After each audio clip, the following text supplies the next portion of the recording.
Tracy. And welcome to this episode of More Better with Tracy and Faye. Hello. Oh my God, we're here. We're in the same place. In real life. In real life. It's very exciting. We came up with this idea when we were together. And since then, we have been apart. So we're now together again. And it's very exciting. And it's happy to be here. Yay. I'm happy to be here. I'm happy. Okay, good. Kind of happy. No, I am very happy. Okay. Second episode. Let's do it. Who knew this was right. possible? Well, not us. But we made it and we're here. And why don't you tell people what today is about? Today is about editing. Remember last time we talked about, this is a juicy bit, right? So today in How to Write More Better, we're going to talk about, part 2, we're talking about reviewing and editing your writing. Specifically, we're going to share 10 easy tips. We promise they're easy, how to edit your stuff. And by making it better, we're going to make sure that you're editing so that you can achieve your goals. So we're looking for action or reaction to your writing so we can get us to that objective. What else? What else will they learn, Tracy? All right. So the 10 tips that we're going to be showing you today they're easily spotted and they're easily fixed. And as we promised in episode 1, they're things you can start doing right now to improve your writing because none of this is complicated. It's just bringing it top of mind so you know what to do. So Faye, first couple of tips. Here we go. Okay. Tip number 1, step away from your writing. Let your writing just sit there. Go do something you love. Go for a walk. Do a to-do list. I don't know, whatever. Go work out. But do something that gives your brain a break. And then, because I promise you, coming back with fresh eyes will help, right? Sometimes what I like to do is I'll like to email whatever I've written to myself, go away. And then I have that experience, if it is going to be an email, that experience of like what that person is going to, whatever the recipient's going to have. So that's one thing. Second tip is speak your writing out loud.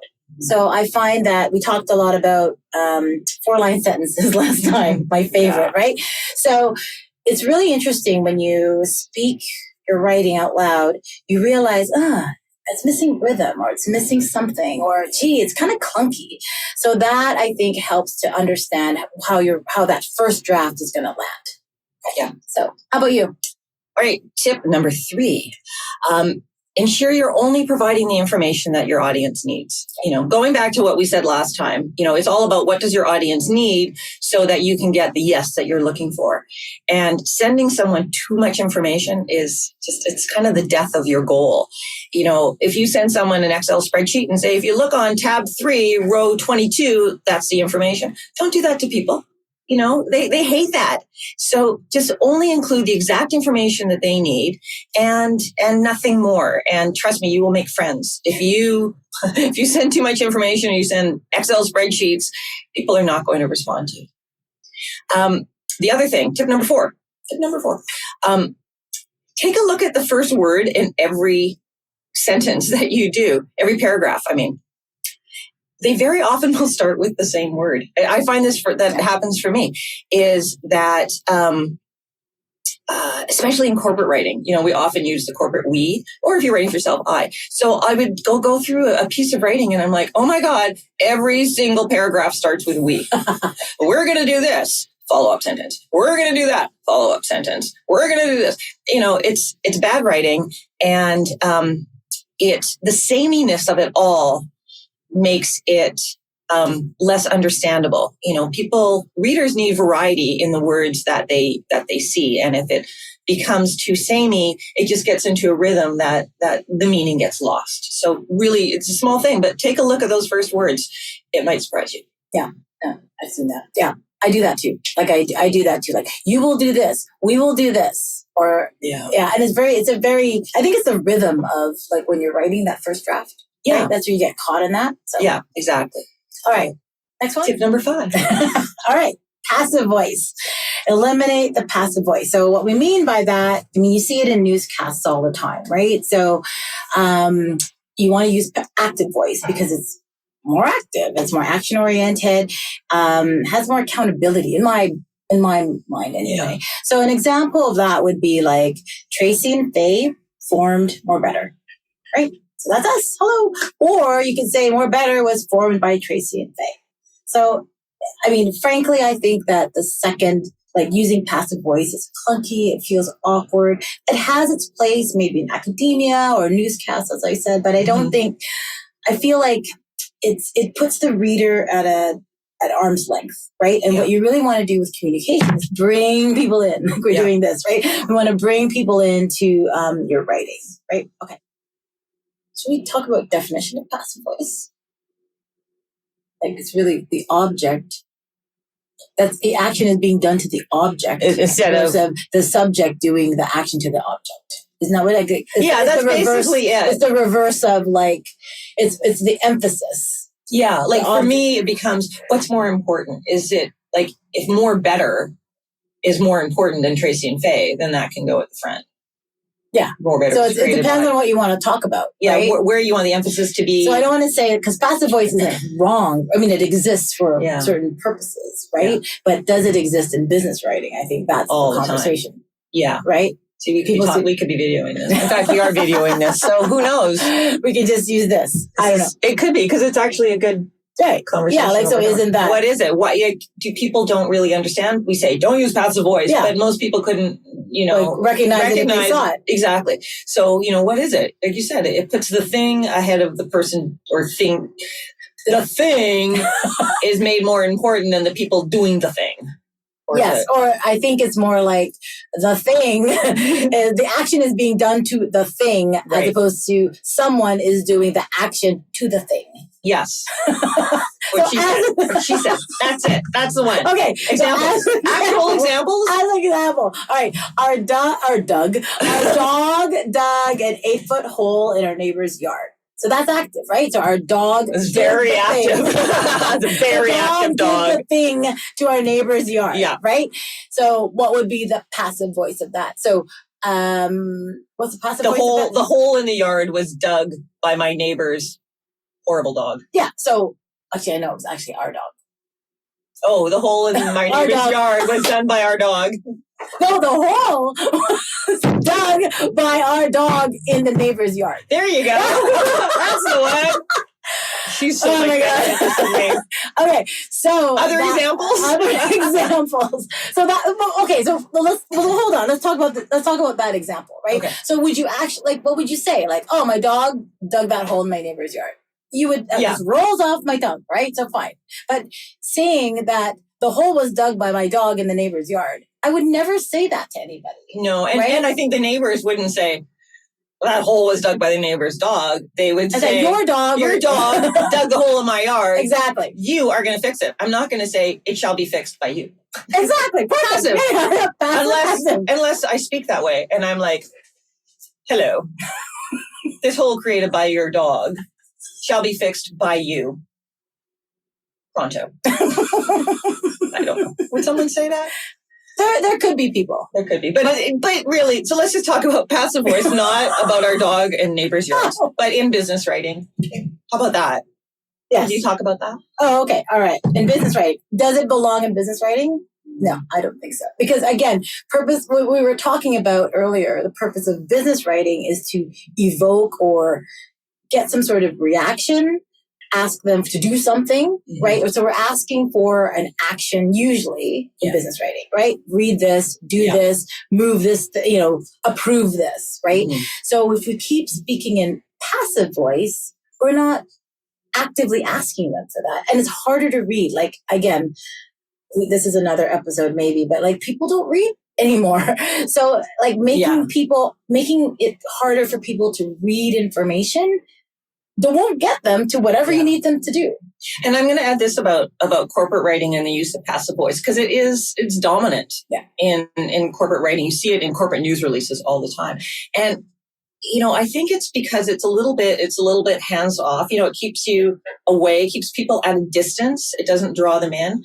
I find it's a strange word to use, but sort of patriarchal. It kind of infantilizes the people who are reading it, because it's like, well, we're just going to keep you over there because we are so important. It's kind of a loftier way of speaking, and it's what the corporate voice has often been.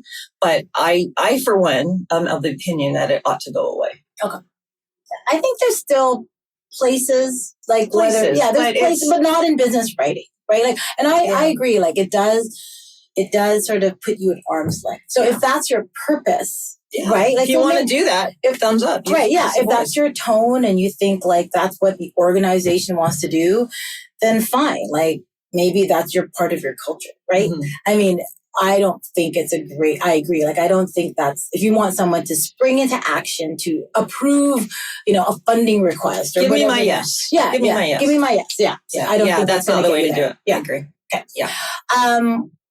That was very interesting. Okay. So tip number 6. Tip number 6. Break up those paragraphs. Okay. So cut those long sentences. Remember, don't love those 4-line. But you love writing them, but no one wants to read them. So break them up, right? So if you might have too many ideas in your paragraph, right? Mm. So, and it risks being lost. So just like think of like old school, right? Like think of like those days where you had to learn how to write. Like, okay, what's the one idea in that paragraph, right? And how do I express that? Like too many 1-line sentences. Like I know that I talked about 4-line sentences, but what about too many 1-line sentences? Mm-hmm. Too much, right? So it's like too choppy. Yeah, and it's like it's just like could be overwhelming for you to read it, right? Yeah. So I think like really it's about making that content is really accessible. I know we talk about that a lot, but like making that information really accessible as possible.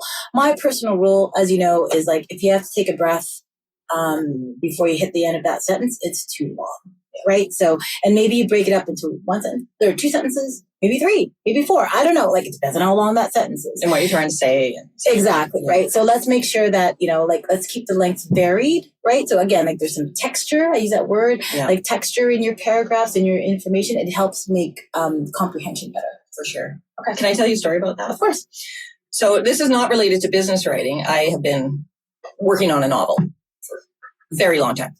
And they had this thing at the Surrey International Writers Conference a year ago, which I was attending, where anyone could submit page 1 of their manuscript, whatever they're working on, and for this one particular session. So I submitted my page 1 and it got selected to be read at this session. Oh. And the panel, which were all book agents, they were just giving feedback of when would they stop reading. Okay. Now, this is novels, not business writing, but so they picked mine. It was all very exciting. I started hearing my words being read by other people. And then what comes up? And I know this stuff, people. Like, I know this stuff. And yet, what they commented on is my first page was one big, huge, gigantic paragraph. No. The whole thing was, and I was like, oh my God, how did I not see that? How did I not see that? Right? Too close to it, right? I was too close to it. I didn't see it. Oh my God, I laughed. I'm listening to this feedback going, oh, Tracy. Oh, Tracy. Aww. But it was great. No, the feedback that they gave was amazing. It I felt quite validated that what I was doing had some legs. But yeah, that first sentence, welcome to my book. The first paragraph is 4 pages long. That's okay. That's okay. Okay, right. What we want to do for tip number 7, you want to replace big words with small words or highly technical words with simpler words. You want to not use acronyms unless you know they're fully understandable by your audience. And, replace endeavor with try. Replace utilize with use. Replace substantiate with prove. Basically, if you can take a multisyllabic word, which is itself a multisyllabic, which you could say a big word and then cut it down to a small word, it's a good thing. And as someone once said, never use a massive word when a diminutive one will suffice. Kind of says it all, right? All right. And the other thing, which has to do with, technical language and corporate speak, again, we want to get rid of that. But we have a whole episode on that, on buzzwords, which was actually super fun. So we'll come back to that one. But, endeavor to utilize diminutive words. That's the lesson of today. Say. Oh, filler words. It's actually you. Oh, is this filler words? Okay. Right. We're together and I'm completely confused. Okay. Filler words. What do I mean by filler words? Words that don't need to be there. We put them in there, but they can come out. So the ones I pick on the most, and this is in my own writing, are the words just, that, very, and also. Those are words that if you were to go through a piece of writing and you just find every place you said just and take it out, see what happens. Find every time you say that and take it out, see what happens. Because when you do that and you find your word, you might look at your work again. There might be a couple places you need to put a that back in place or put a just that back in place. But generally, it's going to be cleaner and better. And I'm going to pick on the word just a little bit here because the word just it's really diminishing. Yeah. And we say it without realizing it. Hey, Faye, I'm just writing to tell you blah. Well, as soon as I say just, I'm already saying it's not actually that important. Yeah, that's true. And it's just a terrible word. People use it all the time. I think it's a word we use to like as a connection word. Hey, I'm just, I don't want to impose on you too much, so I'm just saying this. Well, you know what? If it's important enough for me to tell you, I'm not going to make myself small. I feel like it's not to go into like therapy or psychology or whatever, but I feel like when you remove that word out of your language, like you feel more confident, right? Like 100%. And I feel like, so if you do that in your writing, that confidence is going to be, your recipient's going to see that. Yeah, it comes out they're like, okay, this is important. Yeah, right? So if I wrote, hey, Faye, I'm writing today because, I need to share my opinion on the flowers. That's solid. Yeah. Hey, Faye, I'm just writing today because I just want to talk about the flowers. Yeah. The whole meaning, the whole tone, everything changes. Yeah. So look for those words. And really, like, again, like it's when you use just, it makes yourself seem, if you've made yourself small. Like, don't be small in your writing, right? Yeah. Like, again, writing is supposed to be action oriented and goal oriented and purposeful. Yeah. So just be bold. Right? Be bold. And be bold in your writing. I think that applies there. And one last thing, the word also. Unless you need to say also, don't say also. So, I'll be reading things in, paragraph 1, paragraph 2. I also want to say, don't tell me you also want to say it. Just say it. Yeah. And I think people do that when they feel like something's getting a bit too long. So if you're feeling that, maybe it is too long. Yeah. If you feel the need to put also. But generally, take it out. It almost never matters. I feel like we can do a whole episode on this. Probably. Yeah. Okay. All right. All right. Faye, tip number 9. Tip number 9. All right. Match up your bullet points. What do we mean by that? So let's say you've got an anchor, what we call an anchor anyway, or a subheading, right? Like that's like things I'm going to do, right? So I'm going to create... Colon. Of course. Don't forget the colon, right? Because it's a list, right? Don't forget. Bullet. I'm going to create X. I'm going to make this. I'm going to foster X. And then let's say but you might have added, don't learn from Earth. Don't be afraid to fail. Don't be afraid to fail. Yeah. Sorry. So we're going to do this. We're going to do this. We're going to do this. And then don't be afraid to fail. Yeah. Is not right. Yeah. Because grammatically it doesn't match up to your header of things we're going to do. Yeah. Right. So let's change that. So if we were going to say, instead of don't be afraid to fail, then let's go back to the list. Create this, do this, foster this. Instead of saying don't be afraid to fail, we're going to say learn from our mistakes. Right. Exactly. Right. Yeah. And it happens all the time with those lists that people, or they'll do everything is an ing word. Yeah. Which is great. Guilty. Lots of ing words. And that's great. Gerunds, they're called. What's that? Really? It's called a gerund. Oh, I didn't know that. An ing word is a gerund. Anyway. Learn something new. An advanced degree in punctuation? No, wait, that's grammar. Anyway, I don't know what I'm talking about. Where people like, we're sailing, we're snorkeling, we're swimming, we're suntanning, and eating, and then we grabbing lunch. No, it's no. Shit. Then we will eat. Oh, we'll eat at the beach. Yeah. So swimming, snorkeling, suntanning, eat at the beach. Right? Okay. Oh, that's it. I'm just anyway, I know. Okay. It's so fun with us. All right, we got to bring it home. Like these. Wait. There's one more. There's tip number 10. That's bring it home. Okay. All right. Tip number 10. Recognize your bad habits. We all have them. Tracy and I have them. Oh, yeah. Lots of bad habits. I mean, in writing, right? We don't want to talk about this is not a therapy session, but maybe no, another day. We can talk about our bad habits. But my bad habits, like if I were to think about them in writing, I know, like I'm a contradiction. So and make long sentences. Yeah. Like, so I'll write them your paragraph, a four-page paragraph. 4-page paragraph. Yeah. Like I've done that. Right. So I've done that. I will use jargon. Like admittedly I use the word leverage a lot. And I know we're going to talk about that in another episode, but, so I use jargon or buzzwords, and sometimes I'm like, oh, but I really want to use that word, so I will. So those are my bad habits. Right. So that's what you go back and fix, because you know it'll be there, right? Yeah. And again, like I think, one of our mantras, I think, when it comes to our podcast and writing is it's progress, not perfection, right? So, totally. So even if you've you've written something and it wasn't perfect, that's okay. Like it's still better than that first draft. Right? Exactly. And, when I've talked about writing before with people who want to learn to write more better, isn't the goal to be a great writer? And I go, no. I said, there are great writers out there. There aren't that many of them. My goal is to be good. Yeah.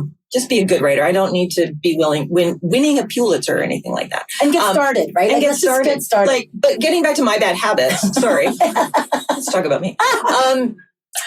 One of the things I do, I write a lot how I speak. So when I do that, I start sentences with and, but, I make half sentences that actually are not grammatically remotely correct. But I just do that because that's kind of how I dump out, is I just do it that way. And then I go through and I remove all that stuff. And even though the ands at the beginning of a sentence or the buts, it feels rhythmically, it feels like a warm blanket for me. But I know that it's actually not, doesn't make my writing good or better. So I take them out and everything it's just, there's more clarity. Yeah. You know what I mean? Well, yeah. And again, goal of communication and writing is understanding. Yeah. So is your recipient able to, very quickly within seconds, understand exactly what you want them to do or say or think or whatever those things are in seconds. Remember, your recipient is skimming your information and making a decision.